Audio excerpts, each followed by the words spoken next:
भाग्य र जिन्दगी बीचको एउटा जटिल यात्रामा निस्किएको छु म।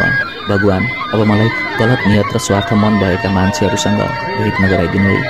पटक पटक आफ्नै मान्छेहरूले पीडा दिएको घायल मन बोकेर भए पनि गन्तव्यको खोजीमा हिँडिरहेको छु म। बिन्ती छ भगवान, अब चाहेर पनि ती धोकेबाज अनुहारलाई मेरो सामु कहिले मिलाइदिनु है। यो पटक पटक लागेको चोटले एउटा घाइते बाघ र पानी बिनाको माछा जस्तै छटपटाएर जिउन धेरैभन्दा धेरै गाह्रो हुँदो रहेछ। आजसम्म त जसो तसो सहेर जिउँदैछु, तर अब योभन्दा धेरै पीडा सहन सक्ने क्षमता ममा छैन।